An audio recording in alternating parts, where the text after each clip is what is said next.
two-tier policing doesn't exist.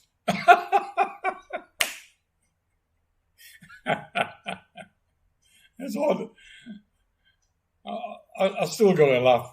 Obviously, I'm stuck in my bloody wheelchair, so I thought I'd make another video. I can't believe it when the politicians and the police say there's no two-tier policing. Last year, I went to the police in London. I was staying at the Union Jack Club, so I went to the nearest police station, said, I'd like to talk to the CID. Oh, that's difficult. It's over and such, so I didn't go. I says, well, I want to give a statement about a murder in Northern Ireland. So they give me in contact with the Northern Irish police. And I made a statement over the telephone, and they said they'd come back to me because I had evidence, hard evidence about a murder. Was it now? And they still haven't come back to me? I've got an email which I can put online that from the police in Northern Ireland that they would contact me soon. I've got evidence to show that the British Army never killed one person on the day of internment, one individual, right? They stated at the trial at the Ballymurphy, now called the massacre, that one of the, I can't put the name, else you know who will take my video down, that one of them that was killed, they did a forensic report and says he got shot with a 9mm pistol or a 9mm bullet, and he got shot twice in the neck and out the other side. Oh, sorry, that's what happened. The bullet went in and came out because it didn't hit bone because he could move his arms and legs and everything, so he wasn't paralyzed. But the autopsy report says he'd been shot, first of all in the neck there, then in the neck there, which didn't make sense. And he was shot by a paratrooper from the Vere Foster School with a 9mm British Army bullet. But I was the only soldier in the Vere Foster School that had a 9mm Browning pistol. The only soldier. So I went to the police with my evidence that it couldn't have been a soldier that killed him because I was the only soldier with a 9mm pistol. Nothing. So there's no such thing as two-tier policing. The police don't want to know the truth when it comes to a member of the IRA or a terrorist, only against the British people, okay, and British soldiers. So anyway, there's no such thing as two-tier policing. I would like to sue the British government. I can't get a lawyer from Thailand to do it, so I'm very frustrated. I talk about, in my videos, I've named officers, police, judges, all involved with fabricating evidence. One of them was, again, I can't say the name, one of the last people sentenced to death in the UK, Northern Ireland, was totally innocent, a Catholic, and I defended him. I got nothing against Catholics. But I got lots of evidence. Which officers give the shoot to kill in Northern Ireland? Which politicians give that officer the right to come to the SAS and give a list of who to murder in Northern Ireland? Then you go to Gibraltar, where there's 4 IRA men executed. They didn't have weapons. They were executed. And them SAS lads obeyed orders. Shoot to kill, execute them. Doesn't matter if they have a weapon.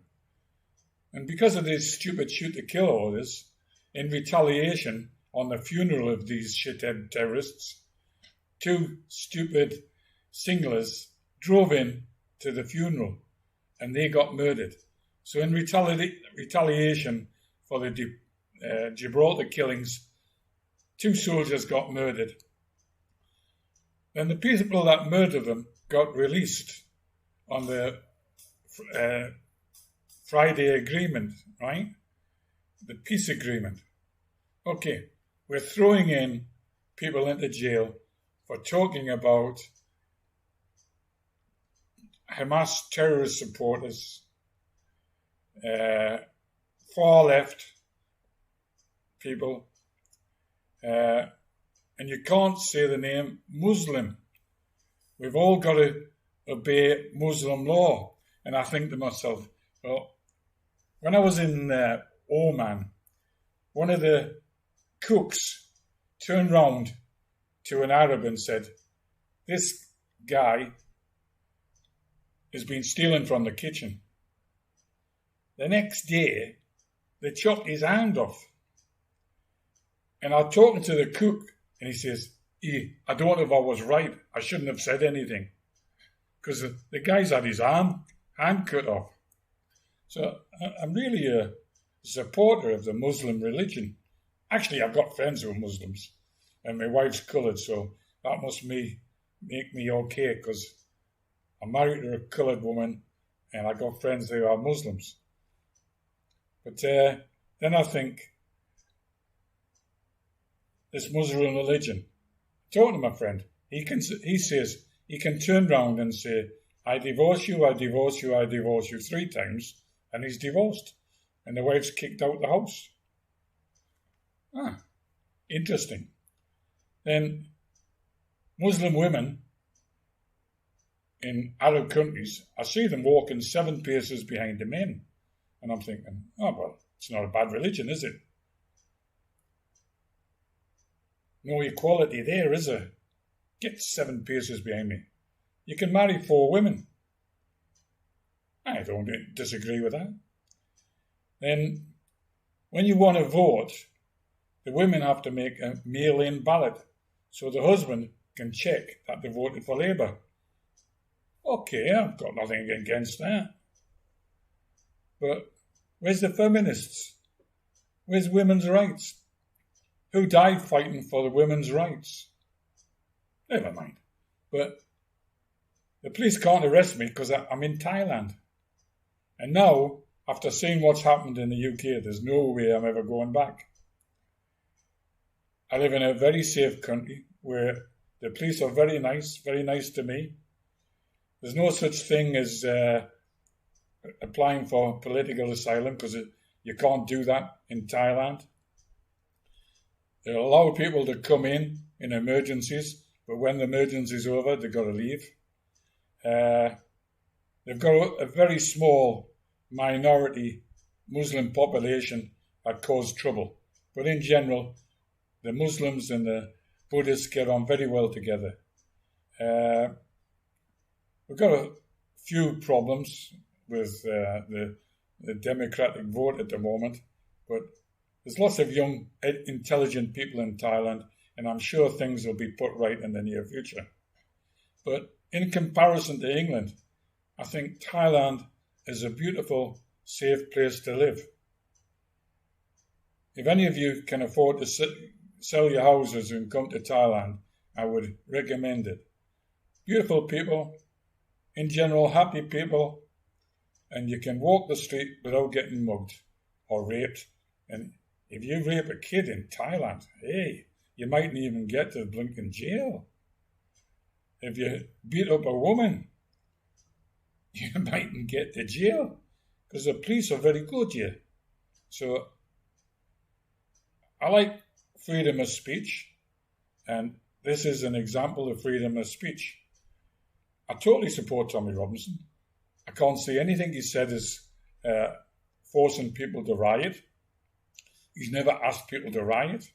He's just putting aware of the problems with the far left, who support radical ideas of Muslims. But anyway, peace to everybody. I don't support fighting. If you've got a problem, have a sit-down protest. Be quiet. Just sit down and protest for your democratic right.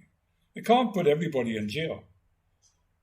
And if you sit down, put your wife and children sitting down. You don't sit down. They'll put you in jail, but they can't put your wife and children in jail. So I believe in protest, yeah, but peaceful protest. Bye for now.